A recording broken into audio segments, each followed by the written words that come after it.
Hi అండి, అందరికీ నమస్కారం. నేను మీ Raju. Welcome to our JBR business and tech channel.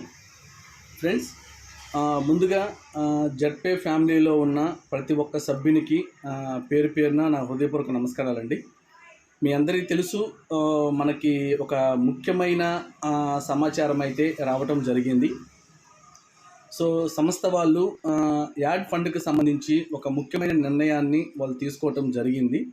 So ఎవరూ కూడా యాడ్ ఫండ్ యాడ్ చేయొద్దు, ఒకవేళ మాట వినకుండా కనుక మీరు చేస్తే దానికి సంస్థకి ఎటువంటి సంబంధం లేదు అని చెప్పటం జరిగింది.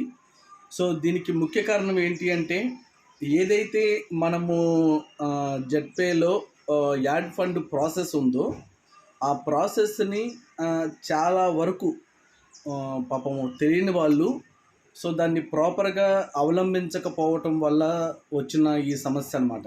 ఎందుకు అంటే, పేమెంట్ మీద 1 క్లిక్ చేయమంటాము, అక్కడున్న లాస్ట్ ఆప్షను క్యూఆర్ దాన్ని ఉపయోగించుకోమంటే అందరూ యూపీఐ ద్వారా వెళ్ళటము, వీళ్ళకేమో పేమెంట్ సక్సెస్ రావటము, అక్కడేమో ఫండ్ యాడ్ కాకపోవటము.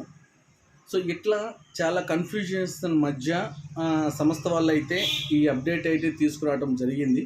సో దీనికైతే ఎవరు కూడా ఇబ్బంది పడాల్సిన అవసరం లేదు. ఖచ్చితంగా దీనికి ఒక ఆల్టర్నేటివ్ ఉంటుంది. ఆల్టర్నేటివ్ అనేది ఖచ్చితంగా దీనికి సంస్థ వాళ్ళు ఏదో విధంగా దీనికి ఒక సొల్యూషన్ అనేది తీసుకొస్తారు. కాబట్టి మీరందరూ కూడా నేను ఖచ్చితంగా అది టాప్ లెవెల్లో ఉన్న లీడర్స్తో ఒకసారి మాట్లాడి ఆ సొల్యూషన్ ఏంటి అనేది కూడా నేను మీకు ఒకసారి చెప్తాను. దయచేసి అప్పటి వరకు ఎవ్వరూ కూడా నేను ప్రతి ఒక్కరిని రిక్వెస్ట్ చేస్తున్నాను, యాడ్ ఫండ్ చేసుకోబాకండి. ఓకేనా? మీకు ఏదైనా అవసరమైతే మీ స్పాన్సర్ని అడగండి, ఆయన దగ్గర ఉంటే మీకు ట్రాన్స్ఫర్ చేస్తారు. ఓకేనా? లేదు అంటే ఆయన పై వాళ్ళని అడిగి మీకు హెల్ప్ చేయడం జరుగుతుంది. అంతేగాని తొందరపడి ఎవ్వరూ కూడా, నేను మళ్ళీ ప్రతి ఒక్కరిని రిక్వెస్ట్ చేస్తున్నా, ఎవ్వరు కూడా యాడ్ ఫండ్ ఆప్షన్ని క్లిక్ చేయదు. ఓకేనా ఫ్రెండ్స్?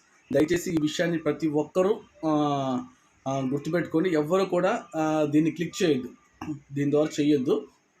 దాని సొల్యూషన్ ఏంటో కనుక్కొని ఆ తర్వాత నేను మీకు ఇప్పుడు కూడా మళ్ళీ ఎక్స్ప్లెయిన్ చేస్తాను. అప్పటి వరకు కొంచెం ఓపికగా ఉండండి. ఓకేనా? Thank you. జై హింద్, జై